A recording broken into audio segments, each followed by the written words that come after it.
ठरलं तर मग मालिकेच्या आजच्या भागामध्ये आपण पाहणार आहोत की इकडे आता बोलणं सुरू असतं आणि त्याच वेळेला निर्णय तर सायलीने घेतलेला असतो की सोनलला पाठवायचा, कारण आता सोनलची सुद्धा इच्छा आहे आणि एवढे सगळे पुरावे समोर असताना मग ती विचार करते की आपल्या आश्रमामध्ये तिला का ठेवायचं. जर तिचे नातेवाईक तिला घेऊन जायला आले असतील तर. त्यामुळे आता सोनलसुद्धा जाताना थोडी भावूक झालेली असते. ती सायलीला म्हणत असते की सायली ताई, तू मला विसरणार तर नाही ना. सायली म्हणत असते की नाही गं बाळा, मी तुला कसं विसरेन, तुला कधीही आठवण आली ना तरी आश्रमामध्ये येऊन भेटायचं, मग तर झालं. असंही बोलून ती आता तिला समजावत असते. आणि जेव्हा ती एवढ्या काही गोष्टी तिला सांगते ना, तेव्हा कुठे जाऊन सोनल जी आहे ती शांत बसते.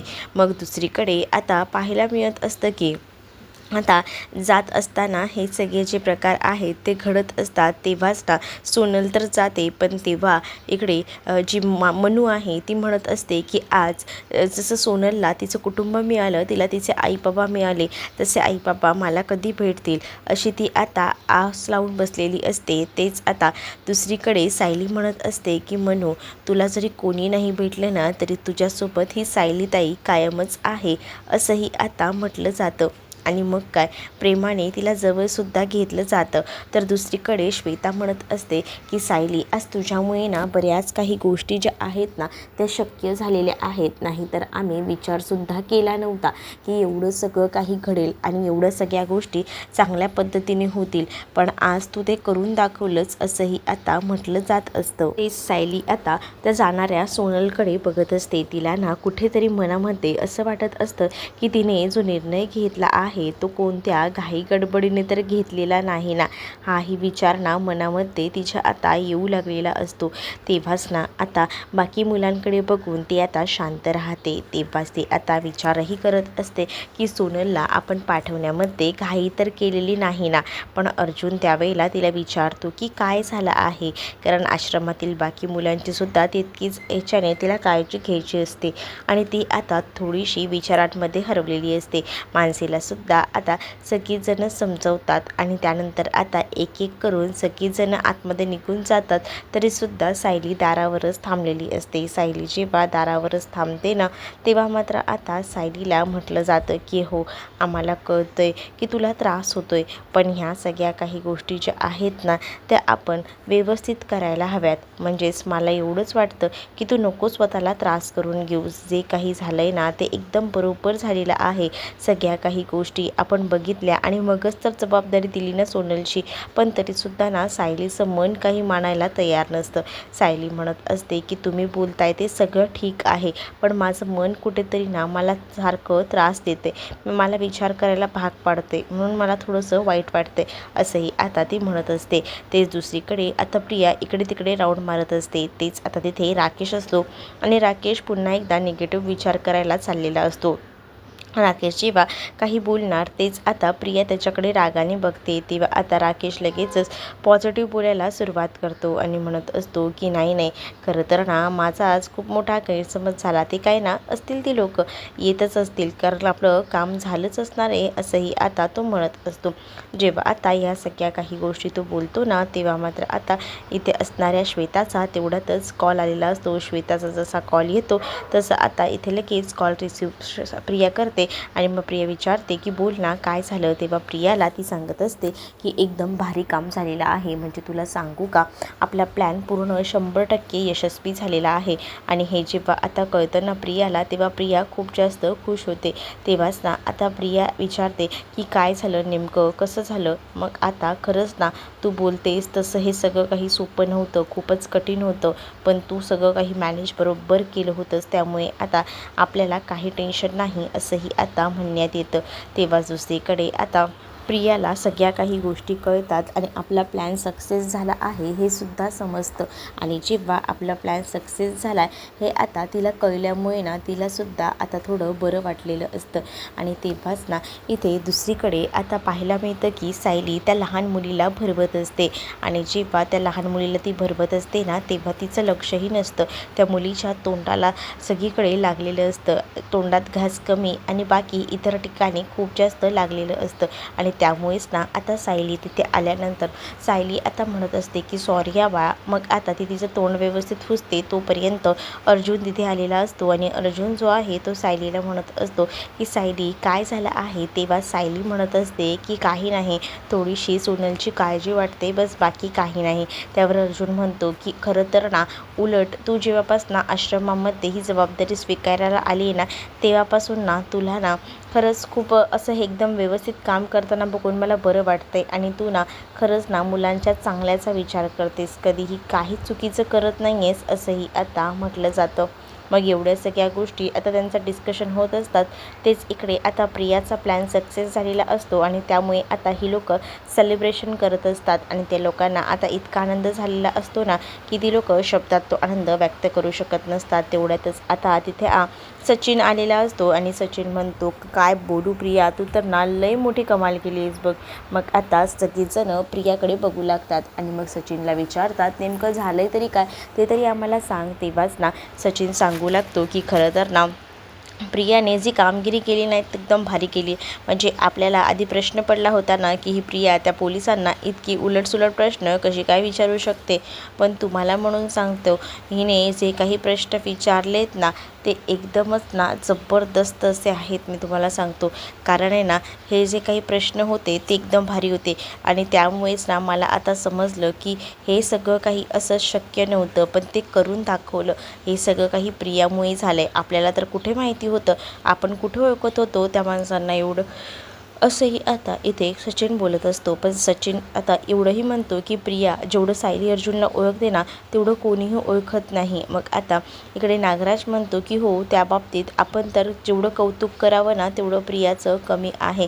तेव्हाच ना प्रिया म्हणत असते की वा वा, हे सगळं ऐकताना ना मला एकदम भारी वाटते. मी तर त्या क्षणाची वाट बघत होते की कधी माझं एवढं कौतुक केलं जातं. मग तेव्हाच दुसरीकडे आता पाहायला मिळत असतं की या सगळ्या काही गोष्टी आता होत असतात. तेव्हाच ना इकडे आता सचिनला प्रिया म्हणत असते की मी तर ठरवलं आहे जोपर्यंत आपल्यासारखं मनासारखं होत नाही ना तोपर्यंत हे अशी कारनामे करत राहायचे. त्याचबरोबर आपल्याला ज्या गोष्टी हव्या आहेत ना त्या गोष्टी मिळवण्यासाठी ना आपण कुठच्याही थराला जाऊ शकतो. कारण ह्या आधी ना खूप काही त्रास सहन केला आहे पण इथून पुढे नाही, हा सगळा त्रास सहन करायची ताकदही नाही. पण आता मी माझ्या बाळावर चांगलेच संस्कार देते कारण ना मला माझं बाळ ना कुठच्याही याच्यामध्ये अडचणीत सापडायला नको आहे असंही आता म्हटलं जात असतं. मग दुसरीकडे आता पाहायला मिळत असतं की या सगळ्या काही गोष्टी ज्या आहेत त्या बोलून झाल्यानंतर प्रियाने आता ठरवलेलं असतं की सायलीला पूर्णपणे उद्ध्वस्त करायचं. सायलीला उद्ध्वस्त करण्यासाठी तिने तर हा प्लॅन आखलेला असतो आणि तिला आता आठवतं की हे सगळं काही ना एकदम परफेक्ट घडून आलेलं आहे, जसं आपण विचार केला होता ना अगदी तसंच. मग आता ह्या सगळ्या काही गोष्टी झाल्यानंतर पुढे आता पाहायला मिळत असतं की सचिनही आणि नागराज दोघंही जण आता कौतुक करत असतात आणि आता दोघंही जण जेव्हा आता कौतुक करतात ना तेव्हा मात्र प्रियाला एकदमच भारी वाटत असतं. प्रिया खूप जास्त आता आसुसलेली असते या सगळ्या काही गोष्टी ऐकण्यासाठी आणि मग तिला आता हे सगळं काही आठवल्यानंतर ती आता खूप जास्त खुश असते. ती फक्त बघत असते की सायली आता कशी बरबाद होते ते, कारण ती आता विचार करते की सायलीला खूप जास्त आनंद वाटत असणार आहे तिने जी काही कामगिरी केली आहे त्यामुळे, पण तिला हे माहीत नाही की तिला आता अजून काय काय सहन करावं लागणार आहे ते. तेच आता दुसरीकडे पाहायला मिळत असतं की इकडे आता जी मुलगी असते तिला गायब केलेलं असतं म्हणजे सोनलला, ती आता त्या बाईचे पाय धरत असते आणि ती म्हणत असते की मला तर सांगितलं होतं की मला माझ्या घरी नेणार आहे आणि हे मला कुठे आणलं, असं बोलून ती रडत असते. तेच आता ती बाई ना धमकी देत तिला म्हणत असते की तोंड बंद करायचं, आवाज करायचा नाही. आणि तिने सचिनला फोन करून दाखवलेलं असतं की बघ बघ ही मुलगी इथे आहे हे सगळं काही. आणि मग आता सचिनही सांगतो की तुम्ही ना फक्त आता तिच्याकडे लक्ष द्या व्यवस्थितपणे, काय करायचं आणि काय नाही त्याच्याकडे. मग तेव्हाच ना हो हो आहे ना आमचा लक्ष. मग तेव्हा इकडे आता पुढचं प्लॅनिंग देखील सचिनचं रेडी असतं. सचिनने या सगळ्याची तयारी केलेली असते. दुसरीकडे मात्र कल्पना त्याचसोबत अश्विन हे आता अस्मिताला सांगत असतात की अस्मिता तुला काय झालेलं आहे? जरा शांत हो ना. पण अस्मिताची चिडचिड मात्र आता वाढत चाललेली असते. अस्मिता म्हणत असते की मी सायलीच्या भरोश्यावर मी जॉब घेतला आहे आणि आता सायली अशी का करते ना, मुळात मला कळतच नाही आहे. सायलीला लवकर यायचं नव्हतं तर तसं तिने सांगायचं होतं ना, पण तिने एकही गोष्ट सांगितली नाही. असं का केलं ना, मला खरंच कळत नाही आहे. मग आता इथे अस्मिताची चिडचिड होत असते. तेवढ्यातच सायली अर्जुन तिथे येतात. सायली अर्जुन जेव्हा तिथे येतात ना, तेव्हा मात्र अस्मिता आल्या आल्या फायरिंग करायला सुरुवात करते. अस्मिता म्हणत असते की काय चाललंय सायली तुझं? तू तर मला म्हणाली होतीस की मी सगळं काही मॅनेज करीन करून. मग तुझ्या भरोश्यावर मी हा जॉबही घेतला, पण आज तू तर कितीतरी वेळ झाला घरातच नाही आली. तुला माहिती आहे का आज किती त्रास दिला ते स्मितने? मी हाफ डे घेऊन आले अक्षरशः, आणि मला रोज रोज हाफ डे घेऊन यायला असं जमणार नाही. आणि त्याचसाठी मी तुला सांगते, प्लीज जरा लक्ष देत जा ना. काय झालं होतं? तू तर मला म्हटली होतीस की तू आश्रमातून लवकर येणार आहेस, मग का नाही आलीस लवकर? हेही आता विचारलं जातं. तेव्हाच मग अर्जुनना अस्मिताला शांत करतो. अस्मिताला जसं तो आता शांत करतो ना, तेव्हा आता एक एक करून सगळ्या काही गोष्टी ज्या आहेत त्या सांगू लागतो. आश्रमामध्ये नेमकं काय काय घडलं आहे ना, तिथून सगळ्या गोष्टी. आणि जेव्हा या सगळ्या गोष्टी तो सांगतो ना, तेव्हा मात्र जाऊन अस्मिताला धक्का बसतो. मग अस्मिता विचार करते की खरंच ना, आपण ओळखायला कुठेतरी कमी पडलो. आपण एवढ्या घाईघाईने कोणताही निर्णय घ्यायला नको होता आणि आपण एवढं सगळं काही बोलायला नको होतं सायलीला. मग आता तिलाच वाईट वाटतं. मग ती आता सायलीला म्हणत असते की सॉरी, ते काय आहे ना, मी भावनेच्या भरामध्ये एवढ्या सगळ्या काही गोष्टी आहेत ना बोलून गेली. मला ना काळजी वाटते. आणि जेव्हापासून डिलेवरी झाली आहे ना, तेव्हापासून बॉडीतले जे हार्मोन्स आहेत ना, ते सुद्धा सारखे बदलत राहतात. आणि त्यामुळेच ना मला कळत नसतं की मी काय काय बोलत असते. ती माझी चिडचिड सध्या ना खूप जास्त वाढलेली आहे असं देखील आता अस्मिता बोलत असते. अस्मिता जेव्हा ह्या सगळ्या काही गोष्टी बोलते, तेव्हा अर्जुन आता अस्मिताला म्हणत असतो, खरं तर सायली आज लवकरच येणार होती, पण आश्रमामध्ये एवढा सगळा प्रकार घडला. मग मीही तिला म्हटलो की असं सगळं काही सोडून जाता येणार नाही, तुला आधी लक्ष द्यावं लागेल. आणि म्हणूनच मग मी तिला सांगितलं की तू थांब आणि तू इथे लक्ष दे, कारण तुला या सगळ्या फॉर्मॅलिटी कंप्लीट करायच्या आहेत. मग आता एखाद्या मुलीला जर तिचं घर मिळत असेल अगदी सायलीप्रमाणे, तर सायली या सगळ्यात मागे राहील का? तुला काय वाटतं? नाही ना. मग आपल्या सायलीने सुद्धा तेच केलं. सायलीने सुद्धा विचार केला की आपण मागे का हटायचं, आणि म्हणूनच मग तिने ना त्या मुलीला का होईना आपली जागा मिळवून दिली, आपलं घर मिळवून दिलं. आणि त्याचसाठी या सगळ्याला खूप जास्त उशीर झाला. अस्मिताला जेव्हा हे सगळं कळतं की आपण या सगळ्या कारणासाठी थांबलो होतो आणि आपण आल्या आल्या सायलीला खूप काही बोललो, त्यामुळे आता अस्मिता सायलीची माफीसुद्धा मागते. आणि ती म्हणते की खरंच मला या सगळ्या काही गोष्टी आहेत ना माहिती नव्हत्या. मी जर विचार केला नसताना, खरंच सॉरी, मी विचारही नाही करत की ह्या सगळ्या काही गोष्टी एवढ्या घडतील. पण आज मला कळते की काय काय घडलं आहे ते. खरंच ग, मनापासून सॉरी असंही आता ती म्हणत असते आणि तिची माफी वगैरे मागत असते. त्यावर आता सायली म्हणत असते की मला कळते तुम्हाला काळजी वाटते. मग तेव्हाच ना अस्मिता म्हणत असते की मला असं वाटतं ना की आपल्या स्मितला सांभाळण्यासाठी आई कमी पडते, म्हणूनच मग मी विचार करत होते की कोणाला तरी कामाला ठेवायचं का, पण इथे मम्मा नाही म्हणते. बघ ना, तू तरी समजव ना. मग तेव्हाच ना दुसरीकडे सायलीसुद्धा समजावत असते. सायली म्हणत असते की नाही नाही, याची काहीच गरज नाही आहे. मी काय म्हणते, जरा लक्ष दे ना. काय आहे ना, आपण करू शकतो ना. आणि तसंही उद्यापासून मी एवढं काही आश्रमामध्ये जाणार नाही, मी घरातून आश्रमाची कामं करेन. मग तर झालं, मग तर टेन्शन नाही ना. मग उद्याचं ठीक आहे, मग परवाचं काय? मग आता अश्विन म्हणत असतो की परवाचं काय आहे ना ते परवा बघूया, आजचं काय आहे उद्याचं काय आहे ते आपल्याकडे आहे ना, मग ते बघूया ना. आणि तसंही तुला आता सायली बहिणीने सांगितलं ना की ती स्मितची जबाबदारी घेणार आहे, मग तू काय एवढा विचार करतेस? नको स्वतःला वाईट वाटून घेऊ, सगळ्या काही गोष्टी ठीक होतील असंही आता बोलून ना समजावलं जात असतं. आणि तेव्हा कुठे जाऊन ह्या सगळ्या काही गोष्टी ना तिला आता कळत असतात. आणि मग जेव्हा ह्या सगळ्या काही गोष्टी कळतात ना, तेव्हा कुठे जाऊन आता इथे असणारी सायलीने अस्मिताला समजवल्यामुळे अस्मिता आता शांत असते. तेच आता दुसरीकडे पाहायला मिळत असतं की या सगळ्या गोष्टी समजवल्यामुळे आता अस्मिताला थोडी थोडं रिलॅक्स वाटत असतं, थोडं बरं वाटत असतं आणि म्हणूनच मग आता ती पॉझिटिव्ह विचार करत असते. अश्विन, कल्पना, सायली ह्या सगळेजण मिळून ना कसं कसं आता तिला समजावत असतात आणि एवढ्या गोष्टी तिला समजवल्यामुळे ना आता तिलासुद्धा हे सगळं कळत असतं. कारण आता कल्पनाचं म्हणणं असं असतं की आपण जेव्हा बाहेर एखाद्याला पैसे देतो आणि आपलं बाळ सांभाळायला सांगतो त्यामध्ये सुद्धा खूप अडचणी असतात आणि त्यामुळेच ना या सगळ्या काही गोष्टी ज्या आहेत त्या कळल्यानंतर आता मात्र म्हटलं जातं की आम्हाला असं वाटतं ना की हे सगळं काही ना घडायला नको, म्हणूनच मग आता या सगळ्या काही गोष्टी ज्या आहेत पण आपल्या पद्धतीने सुद्धा बाळाला सांभाळू शकतो ना, मग तू नको काळजी करू आणि गरज लागलीच तर आपण नंतर बघूया असं देखील सांगून आता तिला कसं कसं समजावलं जातं. तेव्हा कुठे जाऊन तिला आता रिलॅक्स वाटतं. तेच दुसरीकडे आता नागराज आणि प्रिया पुढचं प्लॅनिंग करत असतात आणि त्यांचं आता हेच बोलणं सुरू असतं की काय करायचं आहे पुढे, कसं मॅनेज करायचं आहे. मग तेव्हाच ना इकडे आता ती म्हणत असते की तुम्हाला म्हणून सांगते की ती ना आता वाट बघत असणार आहे की कधी काय सगळं काही चांगलं होतं आहे का, पण तुम्हाला म्हणून सांगते की सायली ना आता एकदम हवेत असणार आहे. ती विचार करत असणार आहे की कोणातरी मुलीचं मी काहीतरी चांगलं केलं, पण तिला हे कळत नाही आहे की तिने काय केलेलं आहे ते. तिला आता वाटत असेल की सगळं काही तिने छान घडवून आणलं, पण हे सगळं काही चुकीचं आहे. तेच आता सचिनही म्हणत असतो की आपला प्लॅन सक्सेस झालेला आहे, त्यामुळे मीही ना काही गोष्टी डिसाईड केलेल्या आहे. मीही एक ठरवलं आहे, मी त्यांना आता पाठवून दिलेलं आहे आणि मग बघूया पुढचं काय करायचं आहे ते.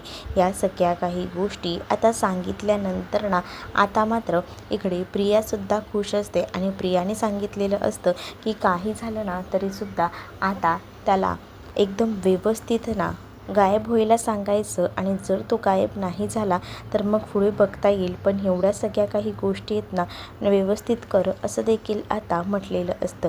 आणि जेव्हा ह्या सगळ्या काही गोष्टी सांगितल्या जातात ना तेव्हा कुठे जाऊन आता ऐकलं जातं. तेच आता दुसरीकडे पाहायला मिळत असतं की सायलीची पूर्ण जबाबदारी अर्जुन घेत असतो आणि अर्जुन आता सायलीला म्हणत असतो की बायको तू काळजी करू नकोस, बघ तुझ्यासाठी ना गरमागरम दूध आणलं आहे. पण आता तिथे दूध घ्यायला सुद्धा नकार देत असते. ती म्हणत असते की नको ना ओ, पण आता अर्जुन तिला म्हणत असतो की तुला जसं बाकीच्यांची काळजी असते ना तशी तुला आपल्या बाळाची सुद्धा काळजी घ्यायची आहे आणि त्यासाठी तुला हे दूध पिणं गरजेचं आहे असंही आता म्हटलं जात असतं.